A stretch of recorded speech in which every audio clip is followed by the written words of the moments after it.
On Wednesday night, I received a phone call from Anthony Scaramucci, the new White House communications director. He wasn't happy. Earlier in the night, I'd tweeted, citing a senior White House official, that Scaramucci was having dinner at the White House with President Trump, the First Lady, Sean Hannity, and the former Fox News executive Bill Shine. It was an interesting group, and raised some questions. Was Trump getting strategic advice from Hannity? Was he considering hiring Sean? But Scaramucci had his own question. For me, who leaked that to you? He asked. I said I couldn't give him that information.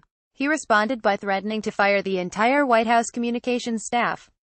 What I'm going to do is, I will eliminate everyone in the comms team and we'll start over, he said. I laughed, not sure if he really believed that such a threat would convince a journalist to reveal a source. He continued to press me and complain about the staff he's inherited in his new job. I asked these guys not to leak anything and they can't help themselves, he said. You're an American citizen. This is a major catastrophe for the American country.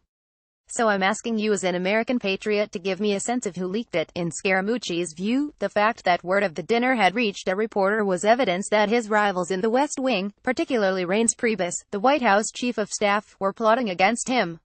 While they have publicly maintained that there is no bad blood between them, Scaramucci and Priebus have been feuding for months. After the election, Trump asked Scaramucci to join his administration, and Scaramucci sold his company, Skybridge Capital, in anticipation of taking on a senior role. But Priebus didn't want him in the White House, and successfully blocked him from being appointed to a job until last week, when Trump offered him the communications job over Priebus's vehement objections. In response to Scaramucci's appointment, Sean Spicer, an ally of Priebus's, resigned his position as press secretary. And in an additional slight to Priebus, the White House's official announcement of Scaramucci's hiring noted that he would report directly to the president, rather than to the chief of staff. Scaramucci's first public appearance as communications director was a slick and conciliatory performance at the lectern in the White House briefing room last Friday. He suggested it was time for the White House to turn a page. But since then, he has become obsessed with leaks and threatened to fire staffers if he discovers that they have given unauthorized information to reporters. Michael Short, a White House press aide considered close to Priebus, resigned on Tuesday after Scaramucci publicly spoke about firing him. Meanwhile, several damaging stories about Scaramucci have appeared in the press, and he blamed Priebus for most of them.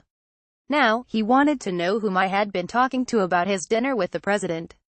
Scaramucci, who initiated the call, did not ask for the conversation to be off the record or on background. Is it an assistant to the president? He asked. I again told him I couldn't say. Okay, I'm going to fire every one of them, and then you haven't protected anybody, so the entire place will be fired over the next 2 weeks. I asked him why it was so important for the dinner to be kept a secret. Surely, I said, it would become public at some point. I've asked people not to leak things for a period of time and give me a honeymoon period, he said. They won't.